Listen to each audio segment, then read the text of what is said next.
उधर जयपुर के चौमू थाना इलाके के हाड़ोता गांव में स्थित एमजेएफ आयुर्वेद छात्रावास की 5 मंजिला छत से गिरकर एक छात्रा की मौत हो गई। मामले की सूचना मिलने के बाद चौमू थाना अधिकारी हेमराज मौके पर पहुंचे। पुलिस ने घटनास्थल का जायजा लिया।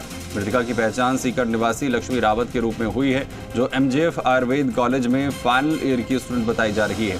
पुलिस इस पूरे मामले को संदिग्ध मानकर जांच कर रही है। जानकारी के मुताबिक छात्रा देर रात को छत पर टहलने आई थी। थोड़ी देर के बाद वो छत से नीचे गिर गई। फिलहाल पुलिस पूरे मामले की जांच में जुटी है। तो बड़ा सवाल उठ रहे हैं इस पूरे प्रकरण को लेकर। सीकर निवासी लक्ष्मी रावत की संदिग्ध मौत पर यह गंभीर सवाल है कि आयुर्वेद छात्रावास में कैसे हुई छात्रा की मौत। छात्रा देर रात छत पर गई थी, फिर कैसे वो नीचे गिर गई। लक्ष्मी रावत की मौत हादसा है या फिर साजिश, ये वो बड़े सवाल जिस पूरे घटनाक्रम के बाद खड़े हो रहे हैं।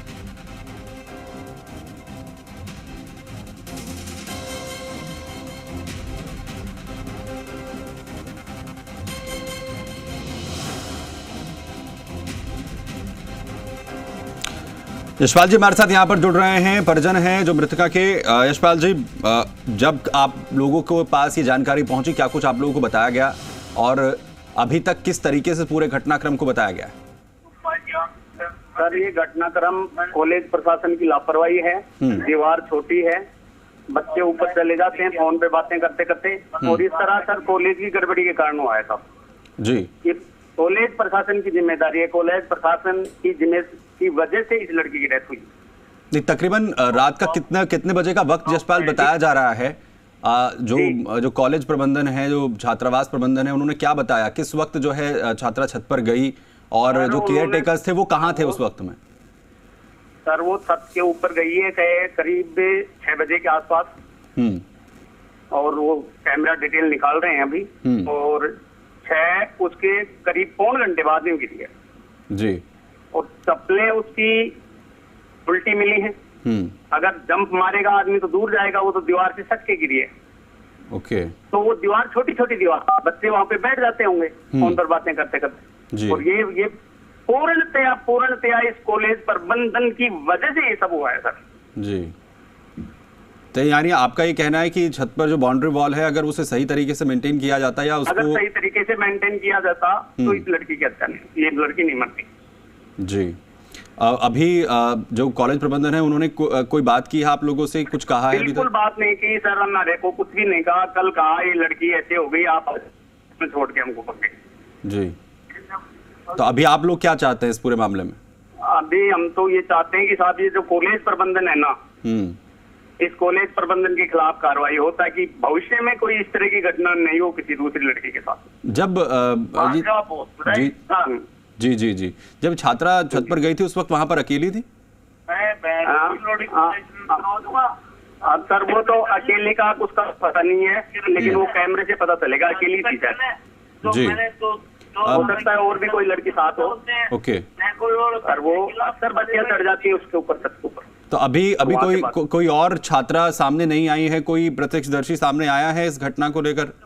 नहीं सर, बताना चलिए यशपाल जी हमारे साथ बने रहिए। हमारे साथ हेमराज जी जुड़ गए हैं जो एसएचओ हैं चौमू से।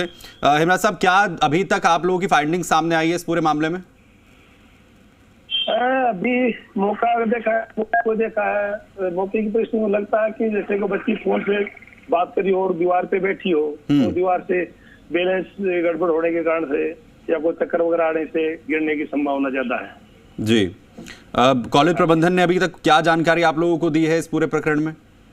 कॉलेज प्रबंधन ने ये बताया कि बच्चे हॉस्टल में रहते हैं। हॉस्टल पे जब ये बच्ची गिरी तो पास में कोई कर्मचारी बैठा था नीचे, तो उसको आवाज आई तो दौड़ के गया। उसको पहले तो सोचा कोई दीवार वगैरह कुछ गिर गई दिखती है, तो जाके देखा तो लड़की पड़ी थी, तो उनको हॉस्पिटल लेके आए। फिर जब उन्होंने पूरा देखा तो बच्ची के मोबाइल भी उसके पास में था, जो हाथ से नीचे गिरी तो छत के पास में गिर गया था। तो कॉलेज प्रबंधन का है कि बच्चे हॉस्टल में रहते हैं, हॉस्टल में फोन पे आपस में कहीं भी अपने परिजनों से बात करते रहते हैं जी। जिस छत पे ये है तो वहाँ बच्चियां, प्रशासन का तो एडमिनिस्ट्रेशन ने मना किया हुआ है, लेकिन फिर भी बच्चियां जो कोई पर्सनल फोन करना होता है तो उनको दूसरे डिस्टर्ब नहीं करें, उस पर कई बार चढ़ जाती हैं। पानी की टंकियां वगैरह पानी चेक करने के लिए जो सीढ़ियां लगाई हुई हैं, इसमें ज्यादातर बच्चे नहीं जाते, कर्मचारी जाते हैं, लेकिन कई बार बच्चे भी चले जाते हैं। इस तरह की बात सामने आई। जैसा आप कह रहे हैं, क्योंकि आपने घटनास्थल का भी जायजा लिया है, वहां पर क्या अस्पताल प्रबंधन की इसमें लापरवाही नजर आती है? क्योंकि जहां पर छात्र रहते हैं वहां पर जिस तरीके के प्रिकॉशनरी मेजर्स लिए जाने चाहिए वो प्रॉपर तरीके से लिए गए हैं इमराज साहब?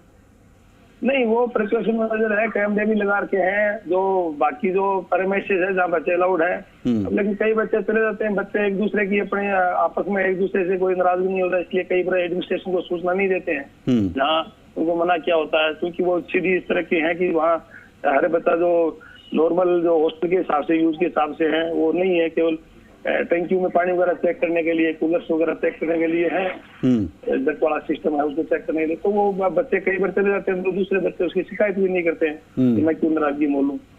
इमराज साहब, हमारे साथ यशपाल जी हैं जो मृतका के परिजन हैं। उनका ये कहना है कि सीधी लापरवाही जो है वो छात्रावास की है।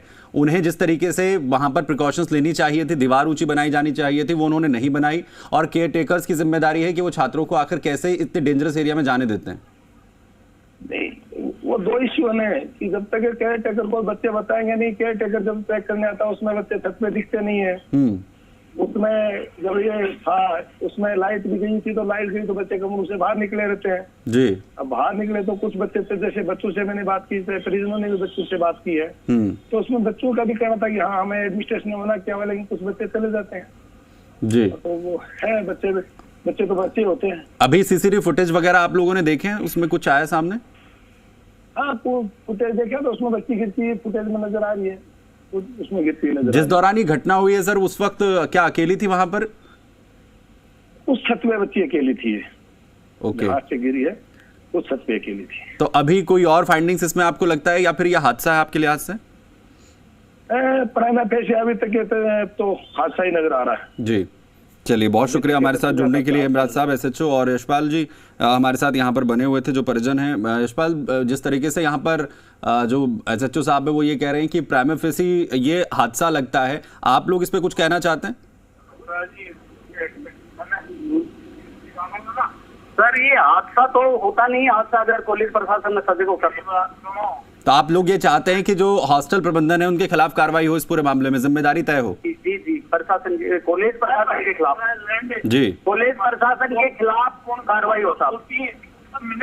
ठीक है, बहुत शुक्रिया हमारे साथ यहाँ पर जुड़ने के लिए। यशपाल, मृतका के जो परिजन है, उनका ये कहना है कि इसमें सीधे तौर पर जो लापरवाही है वो छात्रावास की है और इसमें जिम्मेदारी तय होनी चाहिए, कार्रवाई जो है वो यहाँ पर छात्रावास के खिलाफ यहाँ पर होनी चाहिए। प्रदीप सोनी जुड़ रहे हैं मेरे साथ सहयोगी इस खबर पर जानकारी के साथ। प्रदीप, एक तरफ जो परिजन हैं वो ये कह रहे हैं कि इसमें जिम्मेदारी तय होनी चाहिए, और पुलिस ये कह रही है कि ये प्रथम दृष्टया जो प्राइमा फेसी है ये हादसा है, लेकिन घटना स्थल का जायजा अगर लिया जाए, क्या स्थिति बनती वहां पर नजर आती है? देखिए सुमित, ये घटना सवाल तो खड़े करती है। जिस तरह से मृतका के परिजन यशपाल बता रहे थे कि कॉलेज प्रशासन या छात्रावास प्रशासन जो एक ही कैंपस में बना हुआ है उनकी लापरवाही तो रही है। लिहाजा देखिए, जिस तरह से इस 5-5 मंजिला अगर भवन बनाए जाते हैं तो सुरक्षा के तमाम इंतजाम भी किए जाते हैं, उनकी दीवारें भी ऊंची होती है, जो रेलिंग लगाई जाती है वो भी ऊंची होती है, साथ में इस तरह के बोर्ड दिशा निर्देश लिखे जाते हैं कि किसी भी तरह से कोई छात्रा या कोई छात्र जो उस हॉस्टल परिसर में रह रहा है वो ऊपर नहीं जाए। और जब शाम का समय था, ऐसे समय में अगर वार्डन की नियुक्ति होती है तो फिर वार्डन ने ऊपर जाने के लिए मना क्यों नहीं किया? इस तरह के सवाल कई बनते हैं। जिस तरह से थानाधिकारी हेमराज कह रहे थे कि ये हादसा प्रथम दृष्टया प्रतीत होता है, बिल्कुल हादसा हो भी सकता है, हालांकि ये जांच का विषय है। जिस तरह से सीसीटीवी फुटेज खंगालने की पुलिस बात कर रही है, इधर जो मृतका के परिजन है वे लगातार सीधे एमजेएफ, कॉलेज प्रशासन, छात्रावास प्रशासन पे आरोप लगा रहे हैं। हालांकि जो छात्रावास के जो अधीक्षक हैं या फिर कॉलेज प्रबंधन का कोई भी व्यक्ति है वो ना तो मीडिया के भी सामने आया है, ना ही परिजनों से कोई बातचीत कर रहा। अब अगर ऐसा है तो इनको सामने आकर अपनी बात रखनी चाहिए, अपना पक्ष कहना चाहिए, लेकिन कोई सामने आने को तैयार नहीं है। अब जिस तरह से आरोप लग रहे हैं तो निश्चित तौर पे सवाल तो इस पूरे घटनाक्रम पे खड़े होते हैं। हालांकि ये जांच का विषय है, जब पुलिस जांच करेगी तफसील से तमाम चीजें सामने आएंगी। सुमित, चले, बहुत शुक्रिया इस तमाम जानकारी के लिए। प्रदीप सोनी, जी मीडिया संवाददाता, जानकारी यहाँ पर देते हुए जिस तरीके से पूरा प्रकरण सामने आया है और इसमें अब कार्रवाई जो है वो पुलिस अपने तरीके से कर रही है। चलिए, छोटे से ब्रेक ले यहाँ पर।